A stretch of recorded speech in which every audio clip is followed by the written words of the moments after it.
Happy birthday. We decided to do a video for you for your birthday, and we're all going to tell stories about you. Some of them might involve birthdays, some of them might not. But I just want to say thank you for all my birthdays that I had when I was little, because you always threw the best birthday parties. I had Lion King birthday parties, and a Pocahontas birthday party where we actually used real bows and arrows, and you bribed Adam into dressing up like an Indian, and then you had a scavenger hunt, because you always had scavenger hunts for my birthday party, which I thought was really cool. He was the prize at the end. He came out with a treasure chest, and he went, "How, white woman?" on Sarah's horse, and yeah, he like wasn't wearing a shirt, and he had his like chest all painted and his face all painted. It was really cool. So I just want to wish you a happy birthday. And I don't know, even in high school when I had parties, I remember one time, I think I had 4 people come over, and we were all sleeping downstairs in the living room, and I guess we were being loud because you came downstairs and opened the pocket door, and you were like, "You guys are being really loud." And then you told us some stories, and I think this happened more than once. You would tell this story about when Dad went to the carnival when he was little and lost all his money at a game, and that's why he doesn't like carnivals. And then also the story about when you were little and you and your brother found cookies under your mom's bed and ate them all, and then when you went to the circus you couldn't get any candy or something. But anyway, you told us 2 stories, and I was just like, that's embarrassing.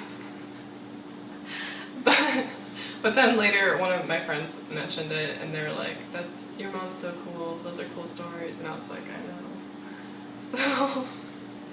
So yeah. Oh, and you used to throw goldfish birthday parties even, and we would eat goldfish and hit a goldfish pinata. That was really fun, Mom. You're so good at birthdays, and you deserve the best birthday.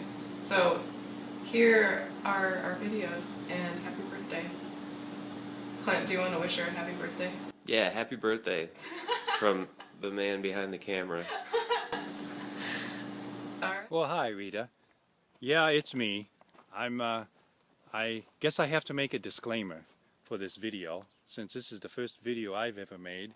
I'm making it with my handheld phone, and of course, if it doesn't come out how I want it exactly to come out, we'll probably blame Evan, because he's the one that's going to have to edit it. He's the one who's going to have to make it look good. But anyway, the purpose of this video is pretty much to say happy birthday, and we kind of wanted to do something special for you, something memorable. Well, I have a feeling you get all these videos together, it's probably be memorable. But as I was thinking about making this video, you know, I'm probably the one that's probably known you the longest here in this room, and although I really haven't known you for 60 years, I do remember way back in 1971, I guess, is when I met you. And at that point in time, we were both college people doing college things. I guess I don't have to go into all those details either. But I remember when I first saw you, you were just one of those girls who lived in the same dorm as I did. But it took me a while. Not long, I guess, but it took me a little bit to make me realize that you were special. You were the one I was drawn to. Maybe it was the long hair in that 70s time frame. Maybe it was the long legs, or well, maybe it's not that you had such long legs. Maybe it's just the short shorts that made your legs look long. But I guess this is a family video, so maybe I should just stop there. Continuing on, you know how you always tell me that I relate everything to the farm.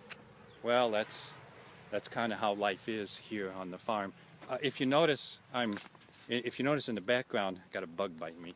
If you notice in the background, I got tractors and corn and bins. Well, that's just the way farm life is. I'm going to step into the cornfield here. I mean, as long as we're here, we might as well check the corn, don't you think? So hold on here, and I'll try not to get whacked in the face too hard. Wait a minute. I think I'm going to switch the camera around, so hold on a minute. Yeah, I think there is a clearing ahead. Oh, let's see what's in the clearing. Somebody's been here. What's it say? Rita, 60. Must be happy birthday, Rita.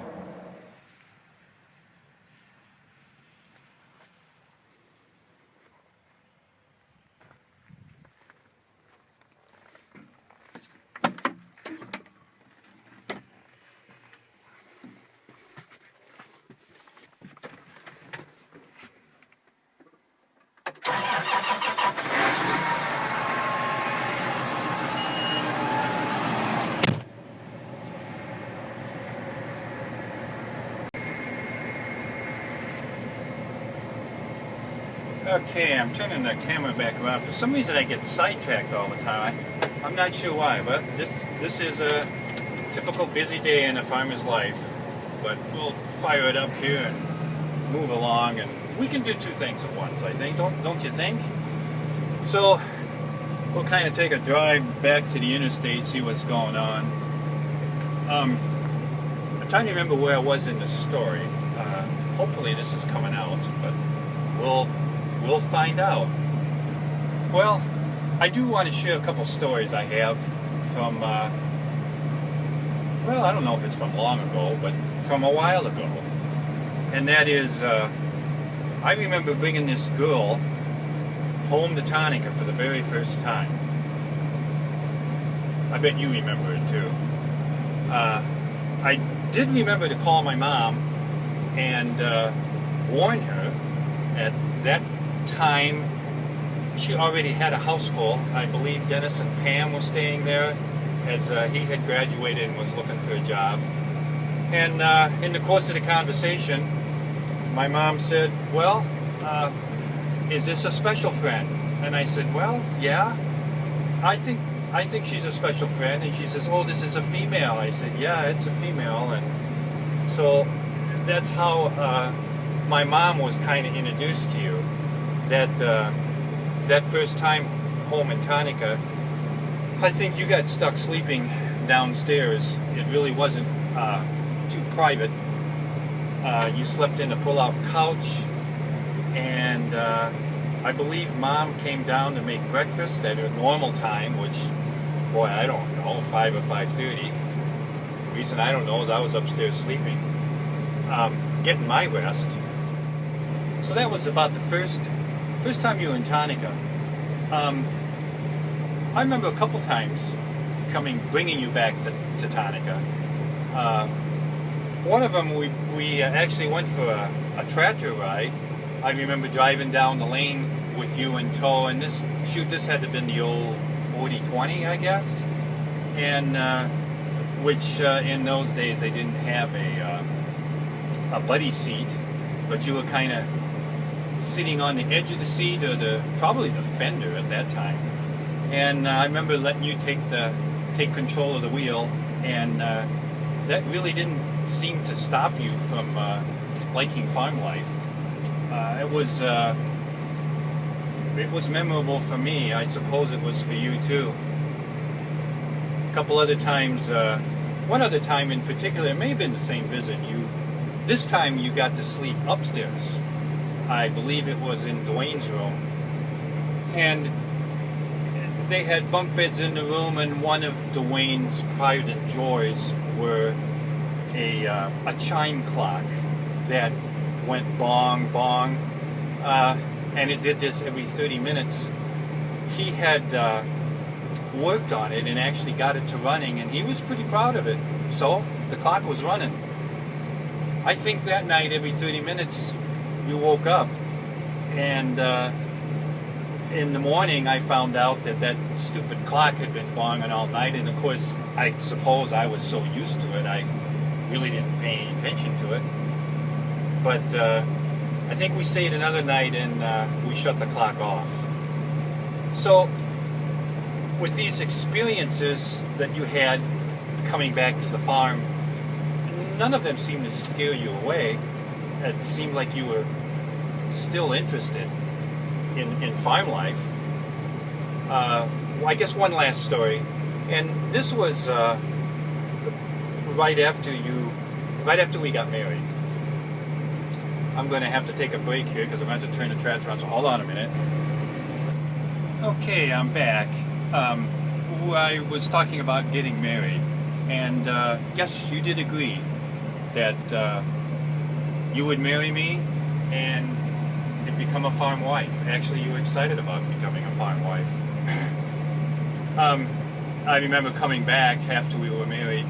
We had to live with Mom and Dad for really not very long. I was working on the house that we were going to live in out in the country, which this house was, well, it needed a lot of work, but it was in the middle of a cornfield, and I think it was the first or the second night we slept there, a powerful storm came through, knocked power out, not just our house, but everywhere, and we were without power. We were in the middle of a cornfield. We were without power for 3 days. We had a brand new refrigerator we purchased after we were married, and it was cooked because of the low voltage. And I believe we still slept there and survived that event, but that certainly got us off to got our marriage off to a great start. You must have liked it. Now, you're 60 years old, and next year we'll be married for 40 years. And yeah, I'm still farming. All in all, I think that our life has just been great together, no matter what we're doing. And I sincerely wish you a happy birthday today. I love you, Rita. Hello. Today I'm proud to talk about my mother, Rita Ford. Yes, I have learned all of my values, morals, and honesty from my mother. But I'm not going to talk about that today. Instead, I like to focus on other qualities that my mother has that I think we all can learn from. And that's how to throw a party, seek adventure,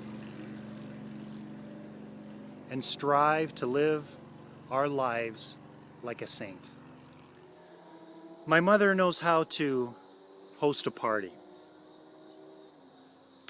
You know, the responsibilities, yes, of organizing, cleaning, food preparation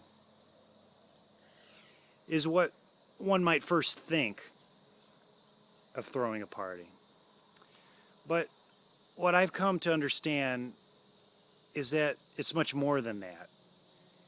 It's building and maintaining relationships, whether that's in the family,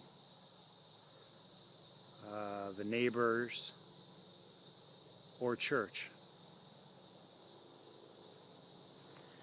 I think my mother has done just a wonderful thing in making people feel special and appreciated. And sometimes what that means is hosting a party. My mother seeks adventure. On her last vacation, she went whitewater rafting on Class 4 rapids. You know, I think of my brother and sisters and myself. You know, we haven't done anything like that, but yet our mom has. I think about a trip that my mother made with a friend, a road trip, to Montana and then to California. Personally, I thought she was crazy for spending so much time in a car, but it was very rewarding for her to see the country and to spend time with her friend. My mother's not afraid to seek adventure. Whether it's going somewhere new, trying something different, my mother jumps at the chance. And I think we can learn from that. I admire that quality. Let's learn from my mother and seek adventure. My mother strives to be a better person. I think of the numerous books and videos about saints that she recommends to me. And I've watched these movies and read a few books about saints upon her suggestion. The reoccurring story of being better than yourself with divine powers are wonderful lessons. The passion that my mother has for these stories and her eagerness to share them are a reflection of how my mother strives to be a better person. And in doing so, makes others better. Happy birthday, Mom. We're really happy to be here for you. I just have a couple memories I wanted to share. The first one is, and now that I'm a mom, I think about it. I remember when we went on vacation one year, and we took the motorhome, and we never ate inside the motorhome. So we were looking for a place to picnic, and we drove, and there was no parks, and so you spotted in front of the Toys R Us some picnic tables. And I think they were for sale, at least in my memory. They were for sale, and they were not for picnicking on, but you made us eat on them or we couldn't eat. And I'll always remember that in my teenage years as being horrified. But I also remember when I took the GRE and I didn't get as good a score as I wanted, I signed up to take it again, and with timing it was in Iowa, and it was quite a distance away. And I was a little nervous about driving there, and so you came and you picked me up, and we found it the night before, and we stayed in a hotel, and you calmed my nerves, and you said, look for a cross while you're taking the GRE. I think there's going to be a cross there, and I'll be praying for you. And I did. Sure enough, there was, and I did really well on the test. So that memory is always stuck in my mind too. But anyway, I love you very much. I hope you have a wonderful birthday. Happy birthday, Rita. We are very excited to be here with you on your birthday, and we hope you have a wonderful day. We're excited that you're a big part of our kids' lives, and they always really love to come and see you and Grandpa. And we just hope that you have a great day and surrounded by those you love and care for. God bless. Happy. I love you, Grandma, so much. I love you when you take care of me, and I love you when you give me my postcards. Say happy birthday to you. Happy birthday to you. Happy birthday, dear Grandma. Happy birthday to you. I love you. I love you.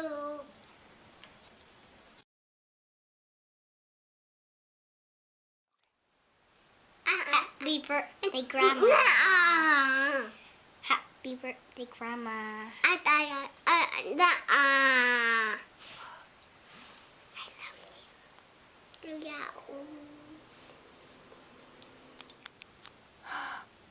Happy birthday, Grandma! We love you!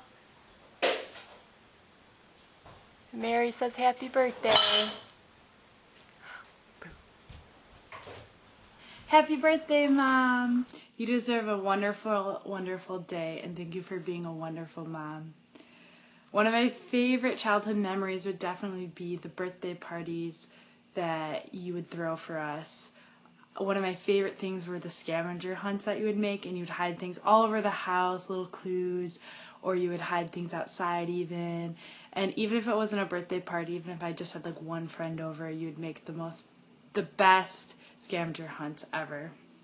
Another favorite memory would definitely be just family dinners. A lot of my friends, talking to them, they never really had family dinners all the time, and I think it's really, really cool that I grew up with family dinners almost every night. So happy birthday. Thank you for everything that you do. Thanks for being wonderful.